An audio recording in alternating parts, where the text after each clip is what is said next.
What if I told you that behind the polished gates of Montecito, a line has been crossed so drastically, so unforgivably, that the British aristocracy is reportedly shaking with absolute fury? Welcome back, royal watchers, because today we are diving headfirst into a scandal so unbelievably explosive, it makes previous palace drama look like a peaceful Sunday picnic. The rumors swirling through the darkest corridors of royal commentary are leaving everyone utterly speechless. Claims have erupted that Meghan Markle has made a calculated, jaw-dropping move to lay claim to a title so sacred, so steeped in tragedy and history, that it was implicitly marked strictly off-limits after August 1997. That's right, we are talking about a title directly woven into the immortal legacy of Princess Diana herself. But this isn't just standard internet gossip. This time, the fallout has reached a boiling point.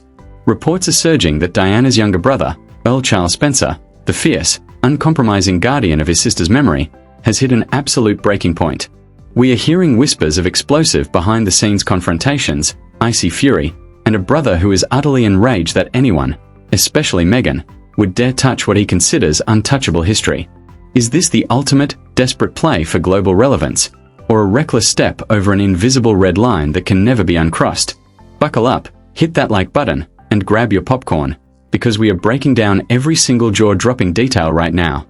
Let us get straight into the heart of this unfolding nightmare. To truly understand why Earl Charles Spencer is allegedly pacing the grand hallways of Althorpe House in a state of absolute, unadulterated fury, we have to look at the sheer audacity of what is reportedly happening behind closed doors. For years, the public narrative surrounding the Duke and Duchess of Sussex has been a carefully curated tapestry of royal rebellion, tearful interviews, and relentless comparisons to the late Princess of Wales. But according to high-level insiders, anonymous tipsters, and leaked memos floating around the darker corners of California PR firms, Meghan Markle has just attempted her most desperate, jaw-dropping maneuver yet.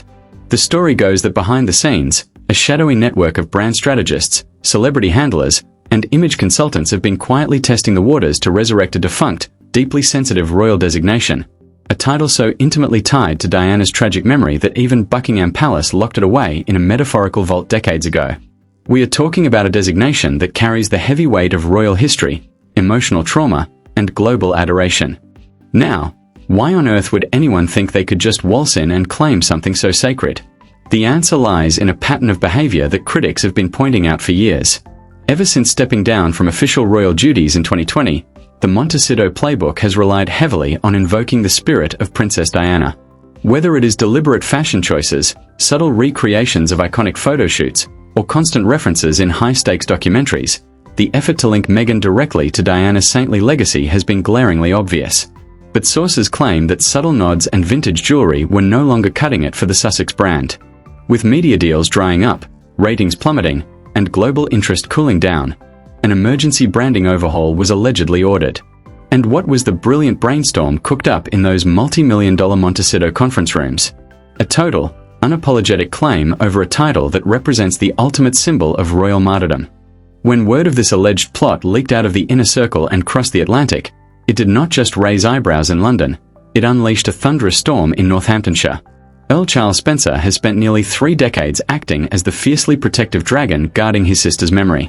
Everyone remembers his chilling, fiery eulogy at Westminster Abbey in 1997, where he boldly stood before the entire British establishment and vowed to protect Diana's children and her legacy from being consumed by relentless commercialization and public exploitation. He made a solemn promise to the world that her memory would never be hollowed out or used as a pawn for cheap publicity. So, imagine his utter horror when reports reached him that the very daughter-in-law Diana never got to meet was allegedly trying to revive a forbidden, emotionally charged title for personal prestige and corporate sponsorships. Leaked correspondence from supposed Spencer family associates suggests that Charles Spencer went completely nuclear upon hearing the news. We are hearing reports of slammed doors, emergency phone calls to royal historians, and frantic messages sent directly to Prince Harry. Imagine the absolute chaos. A brother who has dedicated his entire life to preserving the pristine, untouched history of his late sister, suddenly finding out that her sacred memory is allegedly being used as a rebranding exercise for a lifestyle podcast or a luxury homeware line. The sheer irony is staggering. Critics are already having a field day, calling it the ultimate display of aristocratic entitlement mixed with Hollywood delusion. How could anyone be so tone-deaf? How could anyone look at the vast, complex, and deeply tragic history of Princess Diana and think, yes, This would make a great centerpiece for my new commercial empire. To make matters even more absurd, insiders claim that this move was not just a passing thought, but a fully drafted proposal complete with mock-up logos, trademark filings, and PR rollout schedules. Yes, you heard that right. Imaginary pitch decks were reportedly circulating among top-tier branding executives, detailing exactly how this forbidden title could be modernized, commodified, and presented to a global audience under the guise of continuing Diana's humanitarian work. Unnamed sources within the talent agencies claimed that focus groups were even secretly conducted to see how the public would react to Meghan adopting a title so heavily associated with the People's Princess. Can you imagine sitting in a dark room with a clipboard, being asked if you would buy high-end scented candles endorsed by a newly minted version of Diana's historical title? It is almost too bizarre to be true, yet in the surreal world of celebrity commentary and royal scandals, it fits the pattern perfectly. Naturally, the moment these whispered rumors hit the grapevine, the court of public opinion exploded with righteous indignation. Royal commentators who usually maintain a polite, measured tone completely lost their cool on live television. Social media feeds were flooded with outrage, with thousands of users accusing the Duchess of crossing a line so bright red it was glowing in the dark. Internet sleuths began digging through old trademark registries and public records, trying to find the exact paperwork that sparked Charles Spencer's unbridled rage.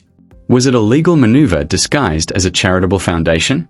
Was it an attempt to secure an official royal exemption? Or was it simply the ultimate act of hubris from a couple running out of ways to stay relevant in a fast-moving news cycle? The sheer tension generated by these leaked reports has reportedly sent shockwaves through the entire royal ecosystem. It is one thing to air dirty laundry on Oprah, write tell-all memoirs, or release six-part documentaries attacking the monarchy. The royal family has learned to handle those blows with icy silence and stiff upper lips. But attempting to appropriate the specific, emotionally sacred symbols of a deceased national treasure is an entirely different level of provocation. It touches a nerve that goes beyond standard palace politics. It strikes at the heart of public memory and raw, unresolved grief. And as Charles Spencer allegedly made crystal clear in a series of blistering, off-the-record exchanges, he is not about to let anyone, royal, ex-royal, or Hollywood royalty, trifle with the sacred legacy of the Spencer family without facing a scorched earth retaliation that could tear apart whatever fragile ties still remain. As the dust begins to settle on these initial, shocking revelations, the true scope of this scandal is only just starting to emerge. What began as a series of hushed whispers in elite legal offices has now spiraled into a full-blown narrative of betrayal, ambition, and deep-seated family feuds. The public is left asking how things could have possibly escalated to this point, and what long-term damage has already been done behind closed doors. With Charles Spencer reportedly assembling his legal team and consulting with senior royal historians to block any potential trademark filings or public usage of the forbidden title, the stage is set for a confrontation unlike anything we have ever witnessed before. The tension is so thick you could cut it with a knife, and as we look deeper into the specific mechanics of how this secret plan was allegedly constructed, the details only become more unbelievable, more scandalous, and far more explosive than anyone could have possibly imagined. And that brings us directly to the shocking investigative findings, the secret paper trails, and the jaw-dropping leaked reports that details exactly how this secret operation was supposedly planned and executed right under everyone's noses, according to jaw-dropping leaked reports and secret paper trails bouncing around international legal circles. This was not just some spontaneous idea blurted out during a late-night brainstorm over herbal tea. Oh no, this was allegedly a meticulously planned, highly organized operation that had been quietly developing for over 18 months. Anonymous sources within top-tier entertainment law firms in Los Angeles claimed that discreet inquiries were made regarding international trademark classifications, specific intellectual property protections, and historical title usage rights. The goal? To find a sneaky legal loophole that would allow a private foundation or commercial entity to register terms, phrases, and symbolic designations directly tied to Princess Diana's most exclusive royal titles. Titles that were officially retired or strictly restricted by the Crown following her tragic passing. When you dive into the details of these alleged investigative findings, the sheer scale of the operation is enough to make your jaw hit the floor. We are talking about confidential dossiers detailing plans to launch an entire global lifestyle brand centered around an aesthetic heavily inspired by Diana's royal era, complete with custom monograms that subtly mimicked historical Spencer family crests. Insiders claim that shadowy corporate entities, registered under obscure shell companies in Delaware, were quietly set up to secure domain names, social media handles, and trademark rights across multiple continents. Imagine the absolute nerve. While the public was being sold stories of peaceful living, quiet philanthropic endeavors, and organic gardening in California, a high-stakes corporate machinery was allegedly humming in the background, preparing to monetize the deeply emotional, untouchable legacy of Britain's most beloved princess. To make matters infinitely worse, leaked emails allegedly exchanged between mid-level brand coordinators reveal a level of corporate cynicism that is almost too shocking to comprehend. In these alleged exchanges, advisors discussed how using a title closely associated with Diana would instantly grant automatic global authority, bypassing years of expensive brand building. One particularly damning quote from an unnamed image consultant reportedly read, "Adopting this historical connection is not just about honor, it is the ultimate shortcut to instant global prestige and emotional resonance with consumers." Can you believe the absolute coldness of that strategy? To take the immense public love, the genuine heartbreak, and the sacred history surrounding Princess Diana and reduce it to a marketing strategy designed to drive up engagement metrics and boost corporate valuations is beyond scandalous. It borders on absolute outrage. When word of these covert legal filings and branding decks allegedly leaked to Charles Spencer, the reaction behind the scenes was reportedly nothing short of apocalyptic. Imaginary palace insiders and Spencer family confidants describe a scene at Althorpe Estate that resembled a war room. Charles Spencer, a renowned historian in his own right who has written extensively about British aristocracy and family lineage, immediately recognized the massive historical violation. He allegedly viewed this move as an outright invasion of his family's sacred heritage and an insult to the memory of his sister. Reports suggest he fired off an immediate, sternly worded warning to legal teams in both London and Los Angeles, demanding an immediate cease and desist on any trademark applications or brand concepts that even remotely touch the Spencer family history or Diana's restricted titles. The public reaction, once these alleged leaked reports began trickling out into the mainstream press and viral YouTube channels, was an absolute tsunami of anger. Commentators from every corner of the media landscape lined up to vent their utter disbelief. Social media platforms erupted with viral threads analyzing every detail of the alleged scandal. Outraged royal fans launched online petitions demanding that Buckingham Palace step in and strip any remaining titles or honors to prevent further commercial exploitation. One viral commentary summed up the collective mood of millions, stating, "Diana belonged to the world, but her memory belongs to her family and history." To watch someone try to turn her title into a lucrative lifestyle aesthetic is the ultimate betrayal of everything she stood for. Even within elite Hollywood circles, where celebrity ambition is usually tolerated and encouraged, the reaction was surprisingly chilly. High-profile producers, talent agents, and public relations executives began quietly distancing themselves from the fallout. The general consensus among entertainment power players was that targeting Diana's legacy crossed an unwritten red line of public decency. Anonymous quotes from industry executives began appearing in major gossip columns, describing the alleged move as a catastrophic PR blunder that threatened to permanently destroy whatever credibility the Sussex brand had left. One veteran Hollywood strategist noted, "You can criticize the institution of the monarchy all day long, but the moment you touch the sacred memory of Princess Diana for personal profit, you lose the audience forever." Adding fuel to the raging fire, anonymous leaks from former palace staffers began painting a picture of intense internal panic within the royal household itself. While King Charles III and Prince William have maintained their customary public silence, sources claim that emergency meetings were held at Kensington Palace to assess the potential legal and reputational fallout. Prince William, who has always been fiercely protective of his mother's memory, was reportedly deeply disturbed by the reports. The idea that his brother and sister-in-law would allegedly attempt to commercialize a title so deeply woven into his own personal childhood grief was said to be an almost unforgivable line to cross. The emotional rift between the brothers, which was already wider than the Atlantic Ocean, suddenly felt completely unbridgeable. Meanwhile, back in Montecito, crisis management PR teams were allegedly working overtime, attempting to control the narrative before it completely spiraled out of control. Leaked memo drafts suggest that frantic strategies were being cooked up to reframe the entire controversy as a massive misunderstanding or a coordinated smear campaign by British tabloids. PR consultants reportedly advised an immediate pivot, suggesting that any reference to Diana's titles was merely intended as a loving tribute for a prospective charitable foundation, rather than a commercial enterprise.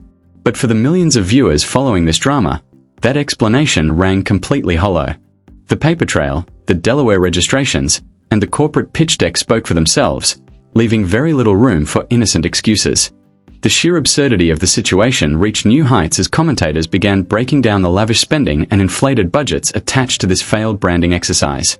Millions of dollars had reportedly been poured into legal fees, brand consultations, high-end photography concepts, and focus group testing, all for a project that was now crumbling into absolute dust under the intense heat of global backlash. It was a spectacular display of wasted resources, blind ambition, and complete disconnection from public sentiment. The grand vision of launching an unstoppable global empire under the banner of a revived royal title had transformed overnight into one of the most embarrassing public relations disasters in modern pop culture history.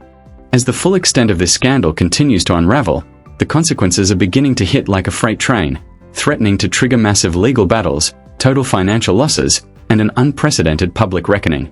The delicate house of cards built around the Sussexes' post-royal brand is shaking to its very foundations, and as we pivot toward the massive fallout, potential government investigations, and the inevitable permanent damage to family relationships, the true price of this reckless ambition is about to be laid bare for the entire world to see now.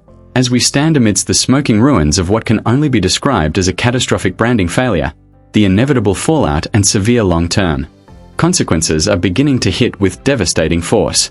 The sheer shockwaves from these leaked reports have triggered unprecedented tension not just across the entertainment industry, but within high-level constitutional circles as well.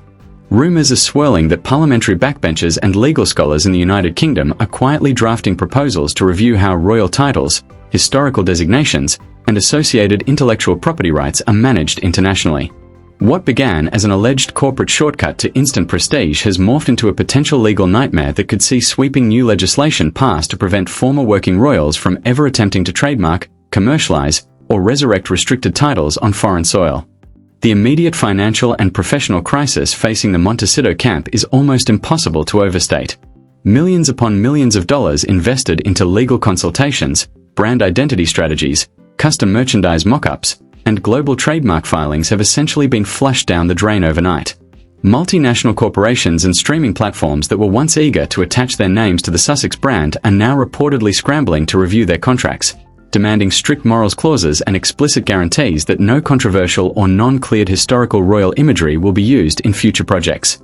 Industry insiders report that potential brand partners are quietly walking away from negotiation tables, terrified of being dragged into a toxic war with Earl Charles Spencer, the Spencer estate, and the British monarchy. The financial bleeding is severe, and the prospect of massive financial losses hangs over the entire operation like a dark, suffocating cloud. To make matters infinitely worse, the public backlash has reached a fever pitch that shows absolutely no signs of abating. Across global social media platforms, online petitions, and media commentary channels, the verdict has been swift, brutal, and overwhelmingly decisive. The perception that an individual would allegedly attempt to appropriate the sacred, untouchable memory of a deceased national treasure for personal enrichment has destroyed whatever remaining goodwill existed among neutral observers. Viral breakdown videos and commentary streams are racking up tens of millions of views, with audiences openly mocking the sheer arrogance and tone deafness of the alleged scheme. The narrative has shifted permanently from one of brave royal defectors carving out an independent life to that of desperate figures clinging to the coattails of history in a frantic attempt to remain relevant. Within the broken corridors of the royal family, the emotional fallout is perhaps the most tragic consequence of all. Senior Palisades whisper that Prince William views this entire episode as an unpardonable betrayal that has permanently severed any lingering hopes of a future reconciliation with his brother. The sacred memory of Princess Diana was one of the very few fragile threads that still connected the two brothers despite years of public mudslinging and bitter family disputes. To see that memory allegedly treated as a piece of commercial real estate to be packaged, pitched, and monetized has reportedly turned William's grief into an icy, unyielding resolve to completely isolate the Sussexes from the royal sphere forever. The rift is no longer just a family drama. It has become an unbridgeable canyon of deep-seated resentment and shattered trust. Meanwhile, Charles Spencer's uncompromising stance has sent a loud, unmistakable message across the globe. The Spencer family heritage is not for sale, not for lease, and not